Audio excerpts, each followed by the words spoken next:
Good morning. Good morning, MMA Fighting community. Yes, you're reading that right. It says post-show. UFC Shanghai is done. You have the rest of your Saturday to do whatever you want, but right now, let's talk about what we just watched at UFC Shanghai. The victory horns are sounding for Johnny Walker. Shocking. Gets the second round TKO win with a just absolutely nasty calf kick. Gets it done. Mingyang Zhang has lost his first fight in a super long time. Zhang went to the second round for the first time in 7 years, and it paid dividends. And in the co-main event, Aljamain Sterling just absolutely wrecked Brian Ortega in a fight that was not competitive at all and kind of not that interesting once it started. I mean, it was just kind of a weird fight, if we're being honest. The whole main card was kind of weird. It started off with a pretty vicious finish and it ended in a pretty nasty finish, but everything in the middle there, miles may vary. But welcome to the Post-Fight Show. I am Mike Heck, and joining me, the baddest stash in all of MMA, the chair swinging fool himself, wakey, eggs and bakey, eat Casey Leydon.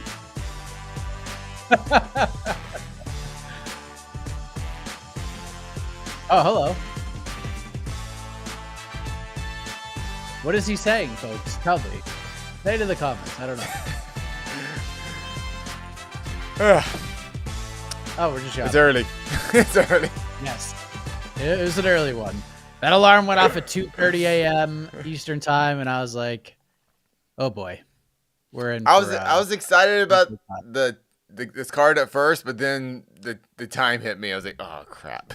I was just Yeah, I mean, we woke up and literally 2 minutes and 45 seconds into the card, we got an Ezekiel choke submission. I was like, yes, we are off and running. The 6th Ezekiel choke in UFC history. We are off to the races. And then, bantamweight fight, pretty fun. Then we got an absolutely nasty knockout. And then we got the return of Kyle Dawkins, just nuking Michelle Pereira. And then we got Rong Zhu and Austin Hubbard, which went probably the way most expected it to go. Charles Johnson colds Lonier Kavanaugh after losing the first 9.5 minutes of the fight. It was absolutely insane. And then Gage Young gets a win, and then we get a Kiefer Crosby fight to kick off the main card, and he gets an illegal knee to the face. He probably should have just taken the DQ win because he had no chance of winning that fight. And then we got, we got Sumaderji, Kevin Borjas in a forgettable fight. Good win for Sumaderji. Sergey Pavlovich, Waldo Cortez Acosta, not spectacular, Bob. And then Sterling in a non-competitive fight just did Sterling things over Brian Ortega, and then we get the big finish over Johnny Walker over Mingyang Zhang. So, Casey, I ask you. We kind of just ran down everything, and we'll get to the pivotal moments. I was just gonna roll the music. All right, thanks a lot, guys. Good night, everybody. Have a great day. Have a great day. We'll obviously talk to the peeps and stuff, but yeah, Johnny Walker wins. Casey, he goes out there, and Mingyang Zhang is feeling good, and it was pretty wild to watch because I was live blogging, and literally every punch Zhang was hitting Walker with wobbled him. He looked, and nothing landed super clean yet. He didn't land the big 100%. Clean shot yet, but everything he hit Walker with stumbled him. Walker's moving, he was on another planet. But kudos to Walker, man. Battled through. Leg kick started adding up. Your reaction to Johnny Walker getting the nasty finish in round 2 after landing the calf kick that really hurt Zhang? Well, R.I.P. The climb already for Jed. It's done, right? The climb's done. So sorry about that, Jed. But yeah. Dude, that was one of the most it's MMA. There's a million ways to die in this sport. And they fight that fight. I don't want to say 99 of 100 times Zhang wins, but at least 9 out of 10 times Zhang wins that fight. Dude, one calf kick, man. These are big boys. And I thought it's not really much to take away from this fight. It's Johnny should have lost that fight, landed an incredible good calf kick, and then won the fight. That's just how the sport is. I think we're all still pretty high on Zhang, but I don't know. It's did experience win this fight for Johnny Walker? I'm not really sure, but just it's MMA. These are just big dudes, and things hurt. And Ming can be hurt. Turns out that's his Achilles heel, his calf. So congratulations, Johnny Walker. You're still relevant. Basically, you're still relevant because I think that was the kind of storyline. If Walker takes a bad loss, which we all expected him to, I think most of us did, he was kind of not cut from the UFC, but I think we're kind of, you know, we were done with saying Walker will be a future contender or whatever. But I'm not sure if this victory puts him there, but it keeps him in the conversation a little bit longer. Yeah, I mean, I could agree with everything you just said, and I mean, it's good for Johnny Walker, and I think one of the best things he could have ever done. And boy, I don't want to say this, and I'm trying to be respectful. I don't want anybody from a social media team running an account, DMing our account, being all upset about something. But Johnny Walker leaving SBG was like the best thing he could have ever done. Spent all that time with Eric Nixick. We got sort of fun Johnny Walker again, a guy that we enjoyed watching compete, and then he learned some lessons along the way. And I was like super curious to hear what Eric Nixick was going to say to him in the corner after round one. All we heard was, man, that was a fun ass round or something like that. And right when he was about to like get into the inside of what he saw, what he needed to improve, they cut away. And I was like, come on, damn it. What are we doing? Oh, we get to hear Michael Bisping again. Yay. I don't want to hear it. Yeah. I mean, Laura Sanko's talking. Oh, there's Bisping interrupting her. Great. Fantastic. That was pretty much how it went. But yeah, man, the finishing sequence was pretty wild because like Walker landed that kick and landed it good, but Zhang landed like a sick counter right. And I was like, oh shit, something happened. And then Zhang started stumbling back and he just collapsed to the floor and Walker's just hammering him. Mark Goddard's just letting the violence rain on and Zhang tries to get up and he can't. He just stumbles back to the ground because he can't put any weight on the leg and Walker just keeps hammering him. And finally Goddard mercy stoppage gets and Walker gets this just such a much needed win. He calls out Jan Blachowicz, wants to experience the legendary Polish power.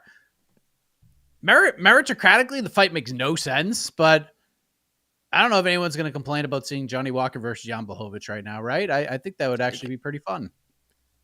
In a weird way, like no one calls out Jan because you just don't look good in a fight with Jan. So, yeah, I mean, I don't know. I'm just kind of confused. It's too early in the morning. I did not expect Walker to win this fight, especially after the first round. So I'm like, I think after the first round, I think we're all kind of like half getting our tweets half ready, our articles half ready. We're like, Zhang, is he a title contender? And then everything just boom, we're here now. So good call out.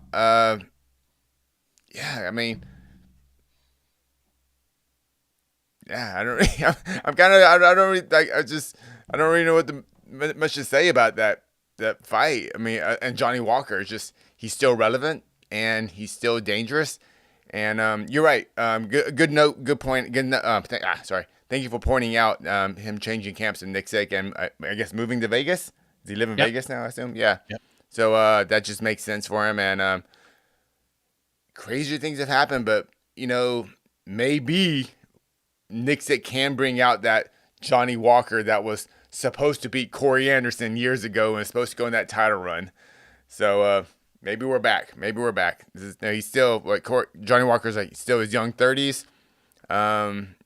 Probably slightly past his athletic prime, but at 205 and having all that relatively high level experience in the UFC, who knows? Yeah, I liked his post fight interview. I mean, the call was good, but just, sort of reflection on the past and like now this is like the real title run. Before it wasn't the real title run. This is the real title run. I've learned. I've taken all this time off. I've moved to Vegas, made all these changes, and look at what's happened here. Yeah, well, I was looking at his Tapology page. Johnny Walker's UFC run. I think his first 3 fights were like three, almost kind of like Zhang's. Zhang's I was just gonna say very reminiscent. Yeah, very reminiscent. I didn't really think of it, but yeah. So that's why I don't think Zhang losing this fight, I don't think it hurts him. Obviously, it hurts momentum, hurts his bank account. But I think all of us who were kind of high on Zhang, as far as being an elite 205er, I think we're still there. It's just, Johnny Walker did it tonight. It's 205ers, MMA. Things happen. Yeah, I'm looking at Walker's run right now. UFC debut gets a bonus, first round knockout of a young man named Khalil Roundtree. I don't know if you ever heard of him. Yeah. That was in 2018. Then he knocks out Justin Ledet in 15 seconds, which I don't think shocked a lot of people. And then flying knee KOs Misha Circuitoff a month later. That was a big one. Misha was on That a was run the one. too at the time.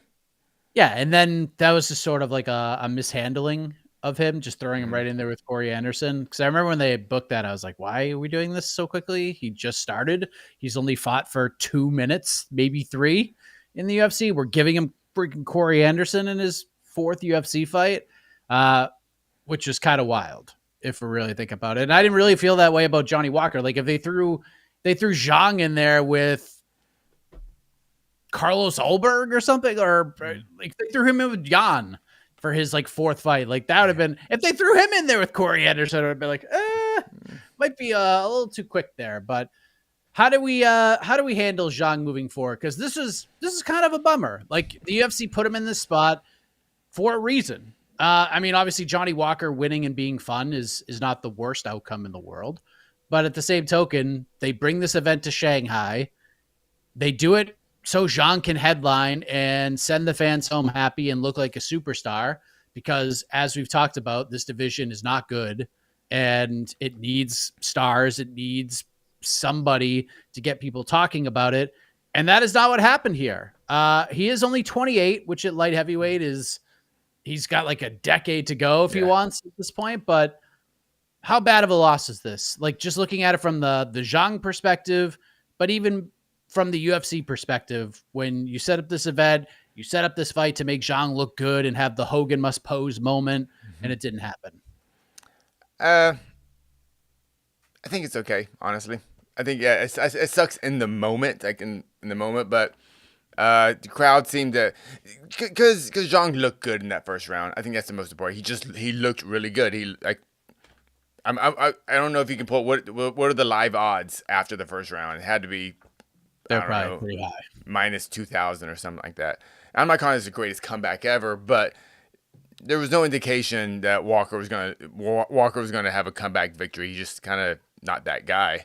He's kind of, when he loses big. So yeah, I don't think it's too bad. I think Zhang, he'll move back. This will probably be fine. Fight someone outside the top 15. I can't think of a name right now, but someone right outside the top 15, probably coming off a loss. And hopefully, I don't know. Has Zhang's fights all been in China? Has he fought in the U.S.? Oh yeah. Oh yeah, that's what I thought. Yeah, I was pretty confident. Yeah, just bring him over. I don't know. The last prelim on a pay-per-view type, or actually any kind of early pay-per-view fight. He's an all-action fighter. Yeah, I don't think it hurts the UFC's business in just a very short term, but I think they're fine. Yep, he made his debut in lovely Anaheim, California. Oh yeah, I was there against Brenton Ribeiro. Then he fought Ozzy Diaz at UFC Macau, and then the UFC thought to themselves, we have to take this guy. Oh no, Kansas City. We have to bring him to Kansas City because why not, right? Let's feed him Anthony Smith at his retirement fight in Kansas City. I forgot that was in Kansas City. I forgot that was. Oh yeah, I forgot. You're right. I forgot. Okay. And then back, now back to China. So listen, it's America, China, America, China. Now we'll go back to. I can't wait to see where he fights next. Yeah. What Boise, UFC Boise, headlined by Zhang Mingyang. No, he'll be like the main event UFC Fight Night, like Saskatoon. Is that a city in Canada? Saskatoon. Yeah. It's bad luck over there. That was where Saskatoon was where we were supposed to see Max Holloway fight Charles Oliveira, and we got that fight officially. And then it ended abruptly in just the most unfortunate way possible. So, yeah, we'll see what happens to Zhang. Hopefully he's okay. Hopefully the injury's not too bad and he's not like sidelined for a while. There's no like torn ligaments or anything like that.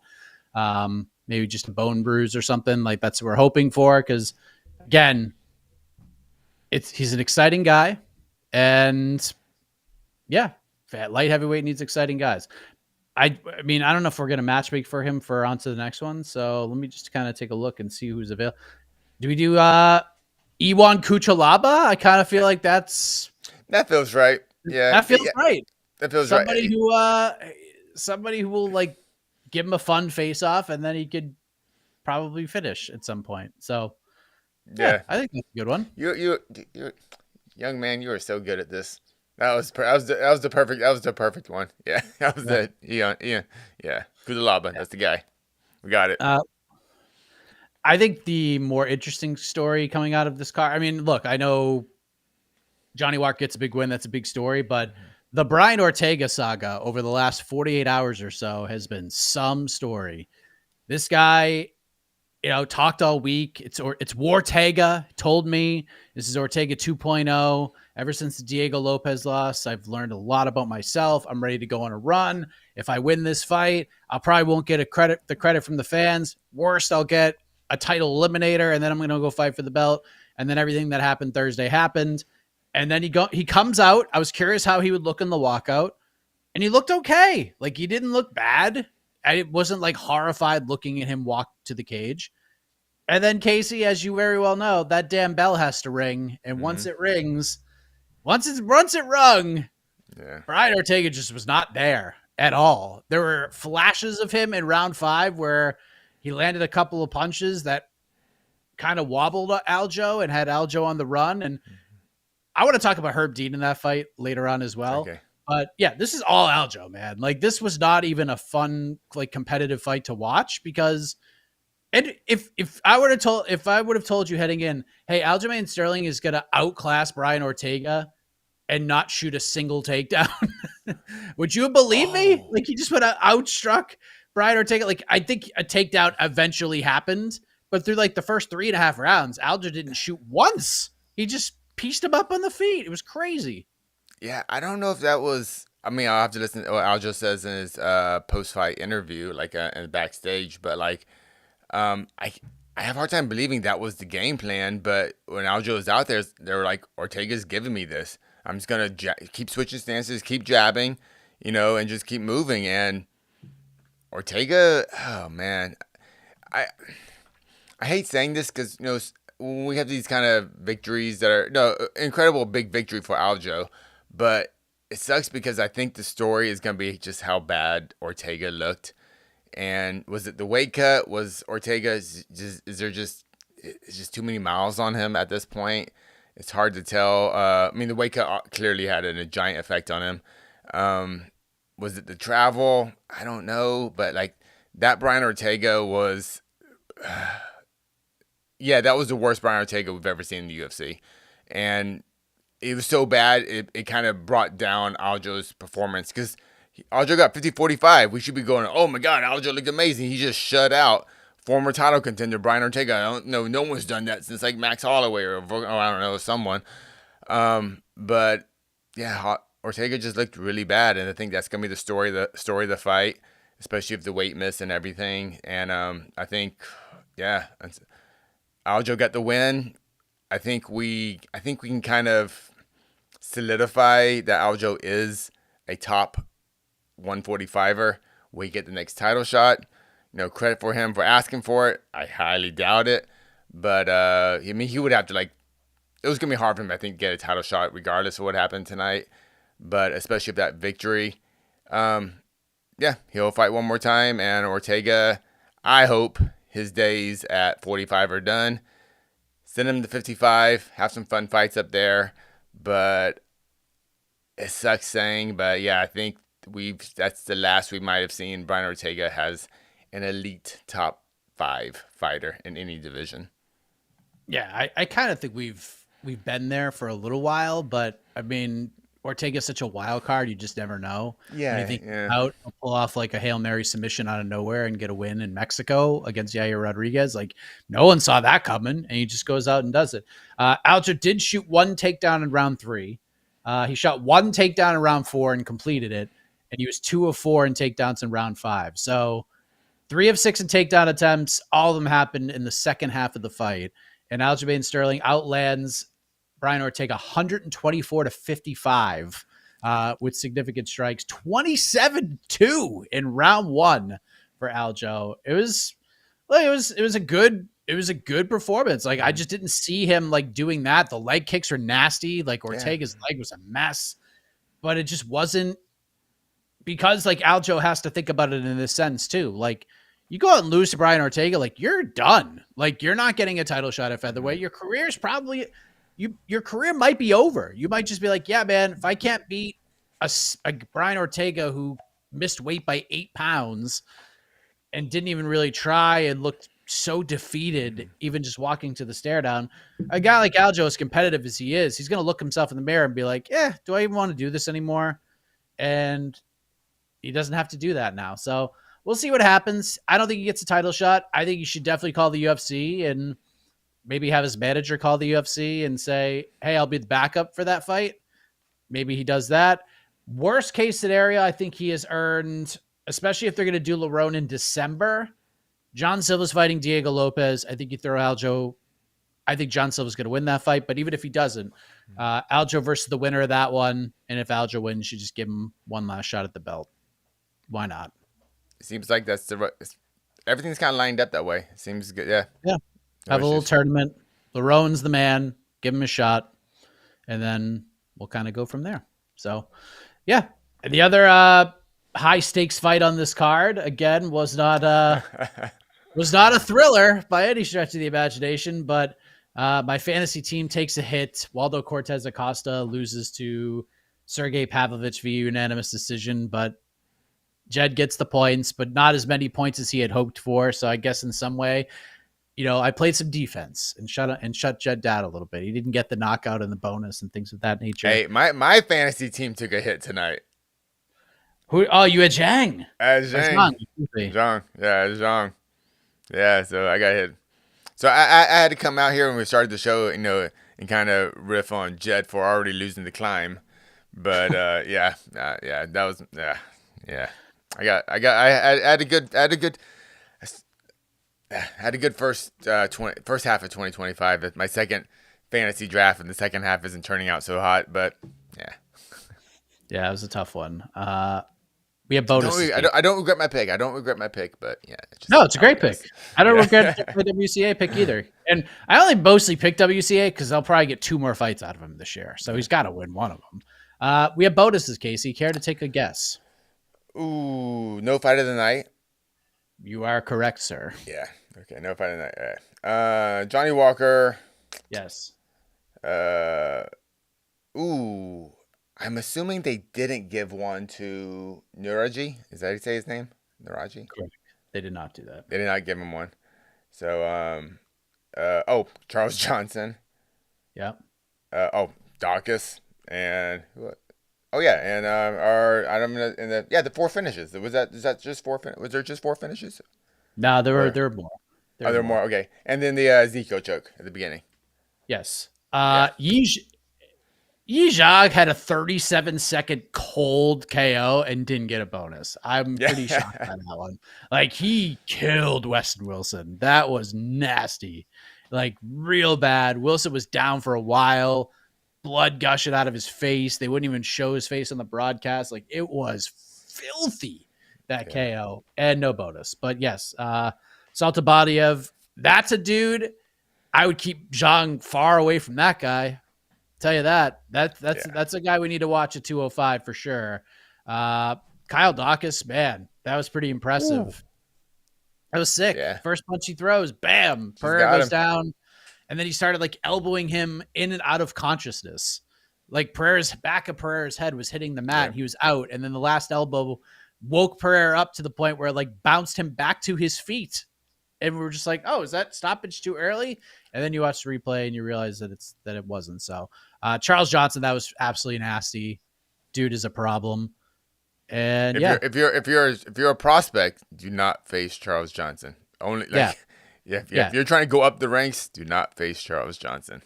Yeah, if you're a prospect or undefeated, do not fight Charles Johnson and do not fight Christian Rodriguez. Stay far away from both of those gentlemen, and you'll be good to go. So.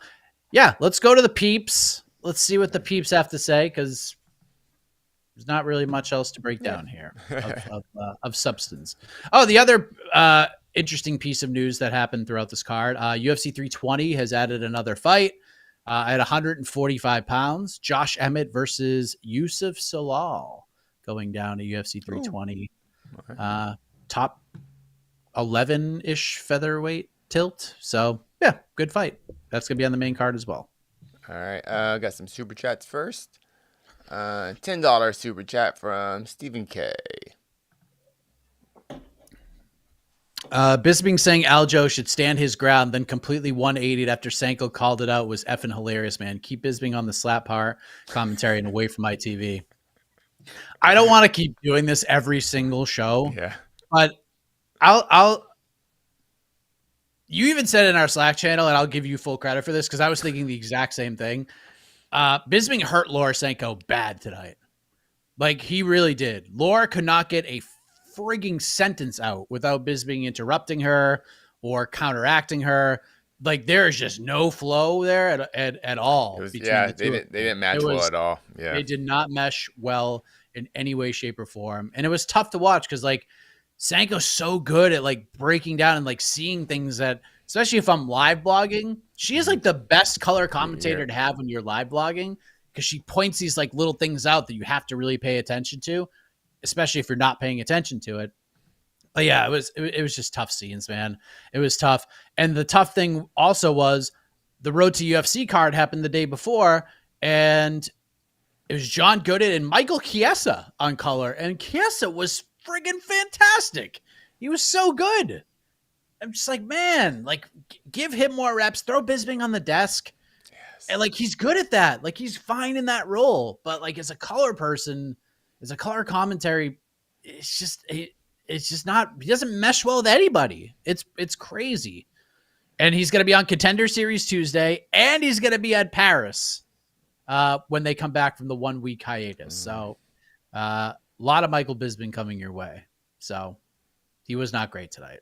I'm sorry. Thank you, Stephen K. Spencer.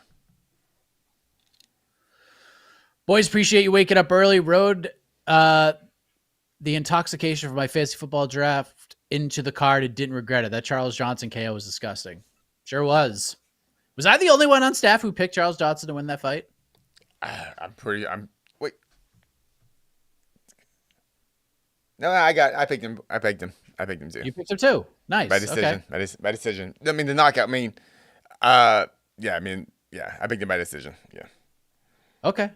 Excellent work. So, but the knockout was spectacular. It was just a sick knockout. Just what was it? I don't have the replay in front of me, but basically Kavanaugh was kind of admiring his work a bit, or just kind of just got frozen, just kind of looked there for a moment, and then like Charles Johnson's like, pop.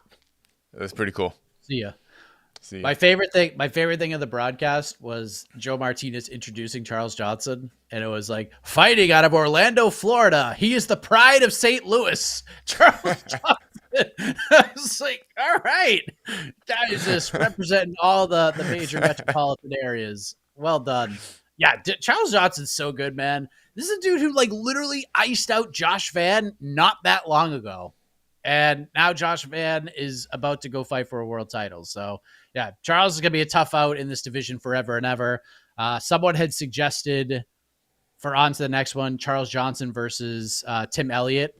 I effing love that idea. That is a fun-ass fight. So, sure, let's go ahead and go with that. I might just steal that for on to the next one tomorrow. And props to UFC for keeping Charles Johnson around, because the guy was on a 3-fight losing streak, and these are 3-fight losing. I mean, you can easily get your walking papers, and Charles Johnson wasn't a name or anything, but just good on the UFC for keeping around, and good on Charles Johnson for getting better from those losses. He's a much improved fighter. So I mean, I admit after his third loss, I was like, why is this guy still around? Why is he booked? And then he won a couple fights. I'm like, all right, whatever. And then I mean, I don't see him being a top 5. He might sneak in the top 10, but whatever he is definitely earned a spot on the UFC roster, and I look forward to watching him fight. Yeah, I mean, his losses are. He lost to Muhammad Makayev. That was his UFC debut. They brought him in to try to feed him to Muhammad, and he was like he was pretty competitive in that fight. Then he loses to Splitty to O'Day Osborne. That was super tough. Honestly, it was a really close fight. Could have gone either way. Cody Durden, I think he'll regret that one. The Esteban one was probably the worst loss he had. And then look, beats Maxim fight of the night, gets a bonus, beats Jake Hadley, beats Josh Van, come from behind knockout. That is aged incredibly well. Subaderji looked great tonight. He beat Subaderji, knocks out Lodair Kavanaugh, who was looking like the second coming of Demetrius Johnson for 9 minutes.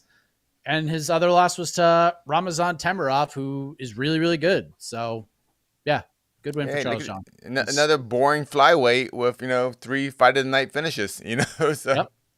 Yep. Add another bonus. Let's go. Good on him. Is that it? Yeah. Thank you, Spencer. Slito.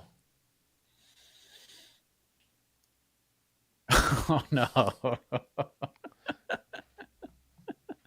I don't think he was the worst fighter on this card. I'll say that. Weston Wilson, and I'll leave it at that. I don't want to go down that road and say things I'm not happy about, but or I'll regret. But Weston Wilson was not even the worst fighter on this card. Maybe if we have to rank him, I guess. Yeah. Someone has to be the worst. I mean, it was terrific matchmaking. Like, honestly, it was terrific matchmaking. Yeah. Thank you, Salito. $6 super chat from Alan. Oops. If Aljo somehow wins the 145-pound belt somehow, how much does that change his legacy? Dude, his legacy is pretty damn impressive anyways. I mean, I know people just love to hate on Aljo, but like, you can make a case. Like, I don't think it's true, but you can make a case that Aljamain Sterling is the greatest bantamweight of all time. He has the most title defenses, or at least he's tied for it. I think he's tied for the most wins in the history of the division. Like, he has accomplished things that like very few have accomplished. If you want to say Dominic Cruz, you want to say Marab, that's fine too. I'll even listen to TJ Dillashaw. But you can make that case right now that he's the greatest bantamweight of all time. Not an easy feat at all. And then if he does it at featherweight and wins the friggin' belt at featherweight, after all that, he loses to Sean O'Malley in a fight he probably shouldn't have taken. And then he goes up to featherweight and wins the belt. And this is after losing to Movsar Evloev. Like, dude, we're having a crazy conversation about Aljamain Sterling if he wins this belt, are we not? Yeah, my mind. I was like, what am I gonna? I was like, what opinion do I have? What hot take do I have? And my mind just kind of go clink clink. It just got stuck. I was like, I don't know.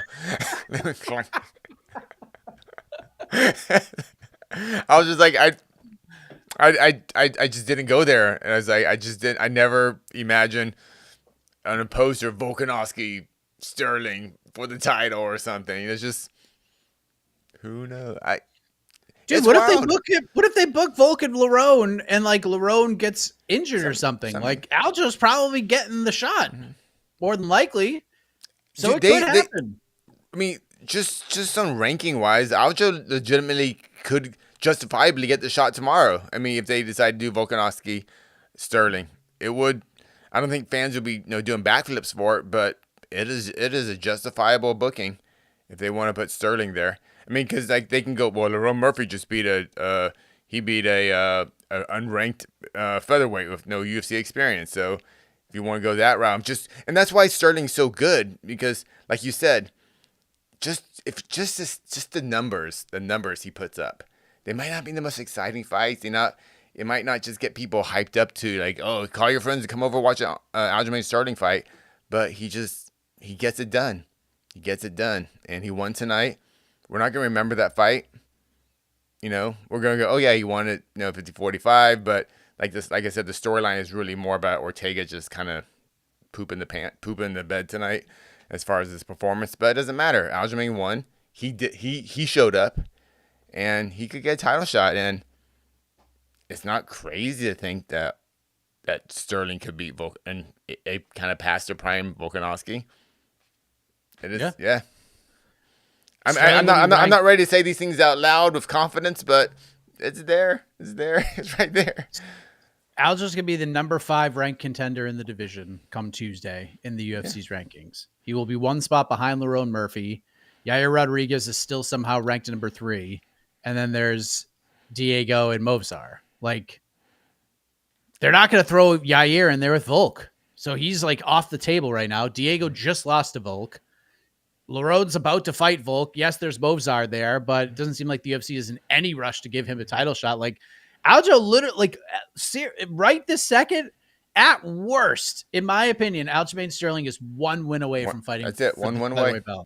One win. And he might just get it. Like he might just I think Lerond's going to get it. I think it'll be, when the champion lays out the red carpet, if the guy's available, they're usually going to get it. Yeah. But Aljo could be the backup fighter. He could be the next dude in line, to fight the winner of that. Like he is in a pretty damn good position right now. And we know the UFC is a business and they like to make money. And if they have two legitimate title contenders, whoever takes the smaller contract may get that title shot. I mean, that's just kind of how the business works sometimes. So yeah, if we see Sterling, man, I can't believe how the show started. Now we're like, yeah, Volkanovski Sterling. That's how that's the fight, I guess. If Diego Lopez beats John Silva, Aljo doesn't even have to fight again. He's just going to get a title shot. Like that's where he's at right now. Like maybe he fights Diego, but then you put Diego in a situation where if he beats Sterling and Volk's still champ, you can't book Diego again. Mm-hmm. So then you're just eliminating another contender. So yeah, I mean, maybe Sterling fights Lopez, but they might just be like, yeah, man, let's just give him one last shot. Maybe he loses to Volk, and then we just get rid of this guy. Because it doesn't seem like the UFC really loves Aljo. I don't know. If you're Volkanovski, you want to win. You when the mic's in front of you, you'll say, "I want the toughest challenger." But come on, you're a prize fighter. You want to get those defenses. Who do you take first if you have the option for your Volkanovski? Sterling. You take Aljo. Exactly.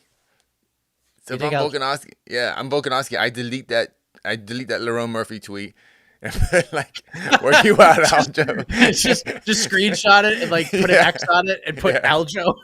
That would be so funny.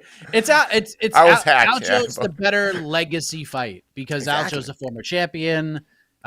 It's easier to sell. I don't think he's the greatest bantamweight of all time, but you could make the case that he is. He's accomplished a lot in the sport. It's not like the difference between 100,000 pay-per-views and 1 million. It's like the difference between 100,000 and 140,000. And I think just from if we're casting a wider net on the fan base, I think more fans know who Aljamain Sterling is than Lerone Murphy. Yeah. So it would cast that little bit of a net too, but yeah, I mean, if I'm Volk, I'd be like, yeah, man, let's just get Sterling out of the way and we'll add another legacy name. And then, but Volk's not that kind of guy now. Yeah.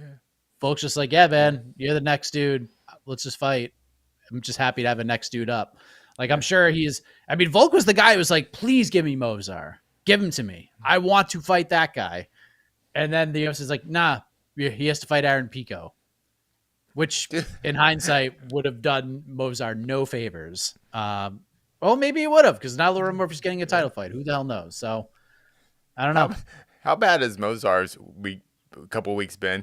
He's gone from number one challenger to behind Murphy, and now we're putting Sterling in front of him now, pretty much. And he beat Sterling. He doesn't win over Sterling. La. It's so crazy, dude. Oh, man. Poor Movsar. It's just tough scenes. Him watching Arnold Allen just nuke Aaron Pico must have been the worst time of his life. It just must have been the worst. Murphy. You said Arnold Allen. Arnold Allen. Lerone Murphy. Watching that happen, it must have been God. Because I honestly believed, and I said it publicly, Movsar was just going to dust up Aaron. I like the matchmaking because what if Aaron wins, then it's just all right, let's just strap the rockets to him. And if Movsar wins, it's okay, cool. He finally got a finish, and Dana can be like, this is what we tried to do with him all along. We tried to motivate this man by making him exciting and try to get finishes. And yeah, it was a win-win for the UFC to book that fight, but yeah, we'll see what happens. But yes, his legacy, we're having an entirely different conversation about Aljamain Sterling if he wins the featherweight title, especially if he beats Volkanovski for it. That'd be just, yeah. I can't. No, I'm not. It's too early in the morning. I can't go there yet. It is too early to really, really dive into that. But yeah, Like we're real close. We're real close to it. We have to start figuring out like where we place him all time if he does do that. Like I don't think he's top 10 or anything, but is he like top 30 ever if he wins the featherweight belt? I'm not ready for this. Too All deep. right. Too deep. Moving on. Thank you, Alan. Too deep. Do we have Super chat. do we have any Misfits boxing questions to lighten the mood? Jesus. Spencer, did y'all enjoy the Shanghai crowd? I thought the Zhang walkout was really cool. UFC 320 now a top 3 stack card of the year. Thinking of going. Did I enjoy the crowd? Yeah, they were fine. It wasn't Paris. Like Paris is going to be like way different, but it also wasn't the Apex, so it made Shanghai seem like It's fine. Madison Square Garden. Yeah. They were fine. They look like they enjoyed it. It seemed like there were more people at Road to UFC than at this card. Oh, I didn't see it. Was it the same venue? Everything? Yeah. Oh wow. It seemed like more people. Interesting. So right before the main event, like they didn't go to commercial. It was on Fight Pass. So right before the main event, they and even during the walkouts, they didn't like cut to commercial. So they just showed one camera screen, like one camera shot on top of the venue, basically on top of the inside of the venue. And the camera's pointing towards like the big screen at the center above the octagon. So you got an entire crowd shot of the entire building. Even as Bruno Brazil was walking out, all you saw was that shot the entire time Bruno Brazil walked to the octagon for that main event fight. And they didn't cut out of that shot until Bruno was in the final check zone. And that place was full. I was like, holy shit, there are a lot of people here. And I guess Bruno Brazil told our own Guilherme Cruz that tickets for the Road to UFC event, I'm not talking UFC Shanghai, the tickets for the Road to UFC finals sold out in 10 minutes. Sold out in 10 minutes. It was like 15,000, something like that. Yeah, I bet. Yeah, we're on there. At least yeah, 12,000 in there. Yeah, 12 plus. Either way, yeah, it was filled. It was crazy. It was wild to look at. I'm very curious. If I don't know the answers, I'm sure we'll be trying to find out what the how they priced it. Is it priced like American equivalent? At least I'm kind of wondering if they lowered the ticket prices to get more people in there, which is a good idea. I'm not saying it's a bad thing. I'm just kind of curious about that. But you talked earlier about is Zhang losing bad for the Chinese MMA market. I forgot they lost both main events. Both Chinese fighters lost in each main event. Thought that was interesting, but I don't think it hurts. It doesn't. It's not the biggest boost, but I don't think it's not necessarily a bad thing. I think yeah. Especially if Zhang Weili keeps doing what she's doing. Wait, what? Okay, remind me, or maybe I imagined it. Was the Chinese crowd booing at certain parts of the Ortega Sterling fight? They booed. They booed in like 3 of the 5 rounds. That's really interesting. It's just more like I've never been to China, so I've never been or a Chinese MMA event. Just how different the Chinese crowd is from say the Japanese crowd. So because I've never heard like that loud type of booing at a Japanese MMA event, but Chinese fans are like, screw this, let's go, boys. Yeah, I'm trying to find like the exact line I wrote in the live blog, but it was something to the effect of, this crowd is really booing, and I'm actually surprised to hear boos come from this crowd because they were like really respectful, like everything else. Yeah, they're usually pretty quiet as things are happening. Like there was one point during the Kavanaugh Charles Johnson fight where I went to pick up my morning coffee and stuff, and I just had like on the Bluetooth speaker the ESPN Plus broadcast, and it was so like quiet and respectful in there during that fight that it was like, at first I forgot that it was in Shanghai. I thought it was at the Apex because you could hear like everything Charles Johnson's coaching staff yelled out during that fight. You could hear clear as a bell because there was no sound. Everyone was just respectfully watching the fight. It didn't happen in the co-main event. It was crazy. It was just like anytime like nothing happened, they just booed. They just booed. I don't know if it was like a full boo of Brian Ortega because of his efforts this week, or I don't know. But again, like I don't blame Aljamain Sterling for that fight not being fun. Like It's Yeah. not. He got gifted a win over a top 5 guy. You take it. Yeah. And now he's one fight away from fighting for the belt. It's crazy. Maybe Thank you. being one of the 30 greatest fighters of all time. Yeah. No, UFC 320 top 3 stack card of the year. Yeah, maybe. We'll see. I don't get too excited until we get to fight week because that card could look drastically different 3 weeks from now. Who knows? It's a quality pay per view. It's solid. Let's pull up the lineup while we're at it. Yeah. Let's We got the 2 title fights. I mean, Ankalaev Pereira, I don't really care about. I won't care about it till it actually happens. And if something happens, I'm you just know, but like sure. I just sure. feel like that fight's gonna look exactly the same as the first one. Merab and Sandhagen, I'm super into. Yeah. Like really, really pumped for that one. Yuri Khalil rocks. I'm obviously very excited for that. Joe Pyfer, Abus Magomedov. I don't know what the fuck that's gonna look like. That could be anything. And then Yusuf Salal, Josh Emmett. Again, I don't know what that could look like. Macy Chiasson, Yana Santos, Edmund Shabazi, and Andre Muniz. My boy Ottobuk Gautier is fighting Ozzy Diaz. He's on the pay-per-view card, on the pay-per-view portion too, so that's gonna be interesting. Oh, is he? Well, that's what I liked on well, at least Ozzy said that because I follow him on Instagram and he had a poster of him on the main card. Could be wrong. It could be early. I think they changed it up once they added the Zalal fight. Oh, okay, that's what happened. Masharat Gutierrez, Hardy Walker, Brahimaj, Austin Vanderford. Apache Mix, baby. Apache Mix versus Jakob. God, man. I'm kind of curious where they're gonna put that in the card.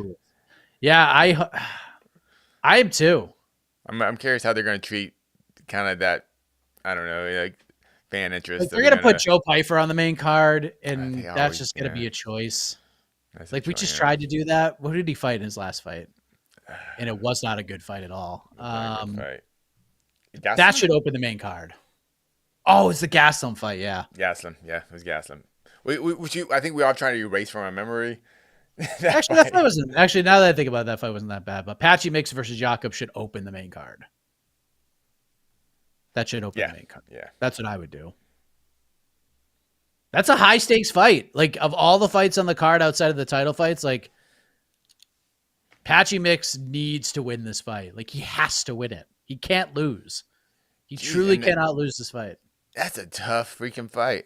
It is a super tough fight. That's a tough fight that fans aren't gonna, really the casuals would not really understand what a tough fight that is for Patchy. It's a very tough fight. Yep. It's like this is a nightmare for Patchy Mix if we're being honest. Like that just shows like how the UFC views you right now.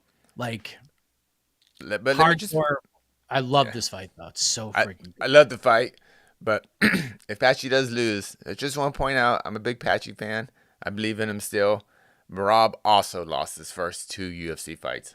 I'm just saying. Merab also wasn't in his mid-30s. La la la la la la. You and your details and facts. I know. I got it. That's what makes that fight so interesting, though. Is like Patchy cannot lose it. He can't. They will just boot him. I think it's really in that position. It's really that type of importance. He can't. I think he can lose, but he can't lose in the same way he lost to Batista, where he just looked off. He just didn't look like a guy that is an elite bantamweight, and he just didn't that night. Like, but I hope he humbles up. I hope his approach to this fight is much different than the Mario Batista fight, where it's like, yeah, this guy sucks. He's a journeyman. I'm gonna run his ass over and then go fight for the belt, and then he loses, and it's like, well, I took this fight on short notice. Give me a break. Yeah, it's one of those things that I get. These guys they're kind of told by the UFC, sell the fight. So sometimes they say stupid stuff that they shouldn't, but I'm not sure. Patchy, just train hard, get your weight down. And just go out there. Shut people up. Yeah, don't say anything. We just don't. Yeah, don't say that stupid stuff. I'm gonna have a little bit of a hot take right now. Oh, I think Patchy loses that fight. But it's gonna be one of the. This fight might be. I don't know if it's gonna be on the same level as Arman Tsarukyan versus Batush Gamrot, but it's gonna be like that.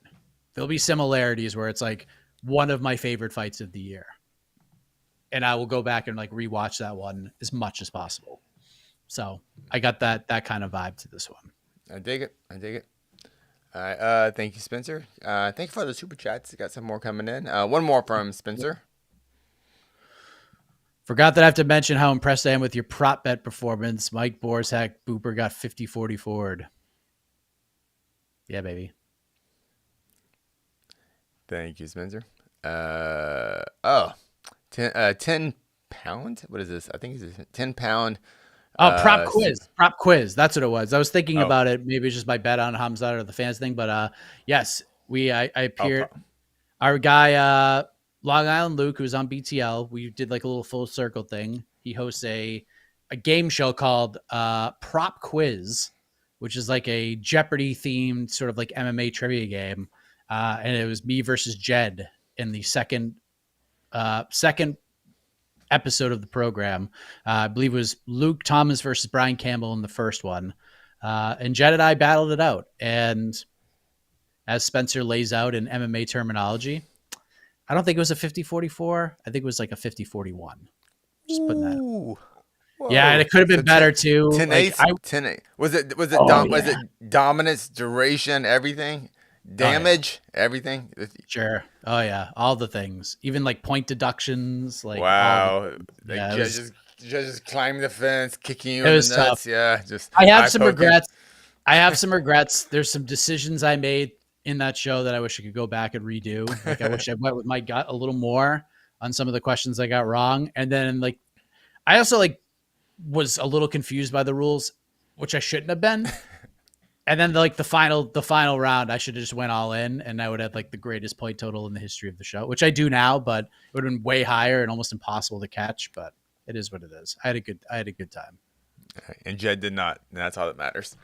I mean, he had fun, but sure. he was like this the whole time, just looking up at me climbing the mountain, planting the victory flag. Thank you, Spencer. Coffee buddy, let's go. Yes. Needed it today. Needed a little sugar in the coffee today. Needed it. Thanks. MMA Fanatic super chat. Did Ortega just fight his last UFC fight? I think so, man. I think so. Whoa. I don't know how you could keep him around. I just don't know how you could do it.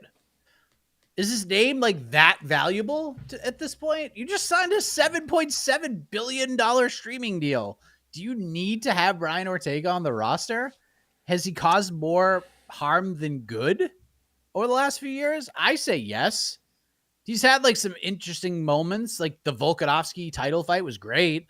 That was like one of the best fights in a long time. But like the constant weight misses, the unprofessionalism, and then like him showing up and just like laying such an egg tonight. Like, I just don't see how you could keep him around at this point. Like, go, as they say in the pro wrestling world, go find another hold. And if it works, maybe you come back. But look at Kyle Dawkins. Jesus Christ. Kyle Dawkins like left, went on the scene, had some success, came back, and was just like, yeah, now I know how to do this. Like Brian, maybe a little past that, but I just don't see any reason to keep him around. Like, I don't want to see anybody lose their job, but like at this point, like, what are we doing here? Where is the value? To me, I think you absolutely keep him around because his value is he's Brian Ortega. He's the guy that's fought for the title twice. He's been a high-ranked featherweight, and now as a promoter, you use that name to build up your other guys coming up. So that's what I think. The problem is, how do you build up guys at lightweight? That's the issue. I don't know. Just put them at fun. I think there's some fun fights out there. I don't know. We did that though. We gave him Diego Lopez, and Lopez just murked But that's him. a fight that mattered. I'm talking if he goes 55 and just have like I don't know, just build up. I don't know. Brian Ortega versus Chase Hooper. A stupid fight. I want to see it. I don't know. You know what? If the UFC makes Brian Ortega versus Chase Hooper, I'm in. Okay. I'm in. But what if Chase just like chases all over him? That's great. Hooper's back, baby. Then you have to cut bait, right? No, they need to do Brian Ortega versus Jordan Levitt. What's his name? The guy. Oh my freaking god, dude! The guy's making like 6 figures a fight, and we're just gonna chuck him in there with like. That's why. But the UFC has so much money now. They just love giving money away. They love making their fighters wealthy. So this is great for Ortega. You're right. Ortega's done. Yeah, he's done. Yeah. All right. Actually, you know what? Give him Mick Tebek oral buy, and if he wins that fight, he could stick around. Oh no, Tawfiq Masayev. Give Tawfiq. Oh. Or what's his face? I don't know why I whispered Tawfiq Masayev, but I was like, ooh. Oh, what's his face? Why? So early in the morning. What is his name? Who's the dude that Chris Duncan just beat? Super fun guy. I'm so mad at myself. Was it? What did he? Fight of the year. Batrush Rebetsky. Damn it. Rebetsky. Yeah. It's either Rebetsky or Orobai. Like, that's it. One of those two dudes. And dude, the UFC kept Arlovsky around for like 10 extra fights, and he was getting paid at probably, I'm sure, more than or even Ortega was. But he also left and came back. He left, found a new hold, and then they brought him back. I don't need all these facts from you, okay? It's gone for a while. And then they were just like, what? Andre Arlovsky's back? Like, just think of the shock value. Like 3 years from now when Brian Ortega's back in the UFC. Like, I don't know. I don't know what you do. I'm saying Brian Ortega's got one more fight at 55. He's got one more fight at 55. That's all. All right. Thank you, Fanatic. A couple more super chats. We agree. Crosby had plus 5,000 par loss on himself. Hey, I don't know, man. He should. Yeah, we didn't talk about that. I think we mentioned it briefly, but I didn't think we'd be getting a for Crosby question. I mean, that was like a weird moment. Did Crosby earn himself another fight in the UFC by not taking that DQ? I think he did.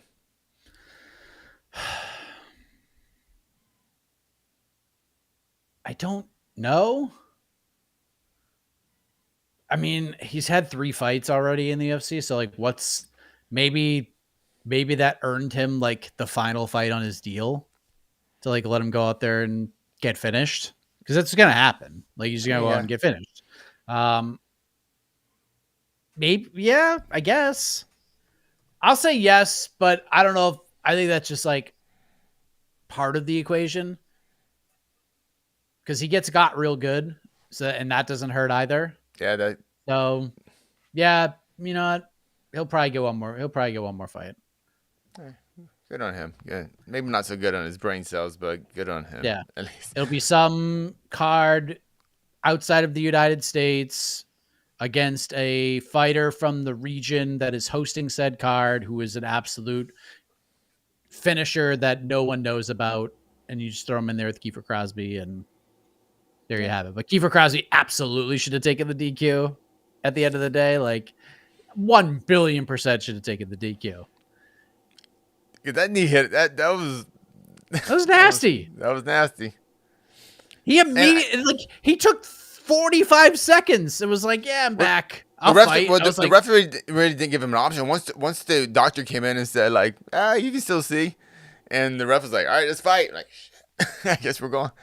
I mean, use your words, Kiefer. Like, take the 5 minutes. Like, shake the cobwebs out if you're going to keep fighting. But, like, dude. I knew as soon as he was like, yeah, I'll keep going. I'm like, oh, God, he's about to get smashed. Dude, and Naraji came. Is it Naraji? How do you say his name? Nuaraji, something like that. Yeah. Okay, we're gonna. Yeah. Dude, that kid looked like a killer. I don't know how high he's going, but he looks like he's definitely UFC caliber. He looks very exciting. So and those elbows, he was like jumping down on him with those elbows. It was I was like, Jesus, dude. And like Crosby was blocking them, but like it was to the point that he was just coming down so hard with those elbows, like the ref just had to stop it. It was just it was. But that is the that is the value of a Kiefer Crosby, because he will make this kid's 24 years old. 24. He's 24 years old. His lone loss is to a guy who had like 30 something professional fights. And yeah, like that's how Crosby put him over and made him look like a future champion today. And that's like, there is value on that, but I just don't know how much more punishments one man can take, you know? Yeah. But yeah, I don't know why he didn't take the DQ. Take that, get the extra money, son. Get that win bonus. But I'm not him. No. Thank you, Chaz. Alexander Hurst. What Jed? I don't know. I mean, what are we talking about here? Yeah. What are we talking about here? I mean, I know both of them very well, and I would say neither is like an. I would never just be like, yeah, that guy's an asshole. Who so can I'll say be neither, who, but who can be? Yeah. I don't know. Yeah, see, it's tough. I enjoy both their companies, so I haven't seen it, but I could see but I could also see myself being perceived that way as well. Like when I get into like full stubborn mode, I can certainly come off as an asshole. So I don't know. Maybe that'd be a good poll. That'd be a good poll. Really got me thinking this morning. Thanks, everyone. Yeah, dude, I've been up for like 8 hours. Like I can't. Let's go back to the Aljamain Sterling. Where do we rank him all time if he wins the featherweight title? That's like less deep than this. All right. But thank you, Alexander. And last super chat. All right. Great venue. When will the UFC return to Shanghai? This feels like one of those questions like at the last, like after 20 minutes of Dana, then we're like, Dana, when do you come back to Shanghai? I don't even think he showed up to the press conference. I don't think there was a press conference. Wow. Yeah. I mean, I don't know for sure, but it just kind of seems that way.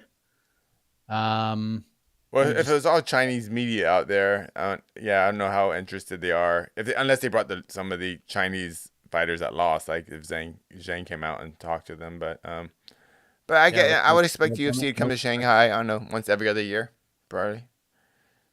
I mean, they'll be back in China next year. China, I don't know if it'll be. I don't know if it'll be Shanghai. Maybe it will be. Maybe Macau again. I don't know. Yeah. Who's willing to? Who is willing? Which tourism board is willing to pay more? Yep. That's who will get them. So yeah, it was a good crowd. Hopefully they give Zhang Weili a flyweight title shot. Yeah. I mean, I don't know if that's what they're doing, but I think you kind of, especially with this new Paramount deal coming up, like let's give ESPN like one little bone and give Zhang like a flyweight title shot before we turn the page there. And if Zhang wins, I'm telling you right now, if they do book that fight and Zhang wins the flyweight title, if she is not headlining a card in China, a pay-per-view, if they're not bringing a pay-per-view there with her as the main event, like what the fuck are we doing here? Seriously. Have there ever been pay-per-views in China? I know they've had big fight nights. Am I forgetting? What am I forgetting? I don't remember. Did they ever do a pay-per-view in China? I don't know. I don't think so. I think Singapore is like the closest thing to it. Yeah. They've had title fights in China, but they've been fight night title fights. Yeah, but not actual pay-per-view. I don't think there's been a pay-per-view. Maybe I'm wrong. Could be wrong. Yeah. And like they had the chance to do Zhang versus Zhang Zhounan, and they didn't do it. Yeah. That was such a bummer. They did a UFC 300 instead, which, cool for UFC 300, but maybe we could have done an event in China and had that fight, but we shall see. Do we have anything else? Are we done? I think we're almost done. Before we get out, though, I just want to give a shout out and a big congratulations to all my teammates who fought last night at LFA, which you can watch on UFC Fight Pass. My teammates went 4-0 with 4 finishes. So it was an amazing night to watch all my teammates who regularly kick my ass in the gym do the same exact thing but more violently and made some money. So Congratulations, CMMA. Congratulations, Eric Visconde. Congratulations to Roman Puga. Congratulations to Mari Piccolo. Congratulations to Rafael Militia for amazing performances. So my little personal shout out to my friends who did amazing things last night. Congrats to them, and congrats to us all, because something I just realized, I know I thought of this internally, but now I like really got the chance to look at it. We do not have a UFC Apex event until November. So this is very exciting stuff. We're in Paris in 2 weeks. Misfits Boxing is next week. That's Luke Rockhold, Darren Till, and Tony Ferguson, Salt Poppy.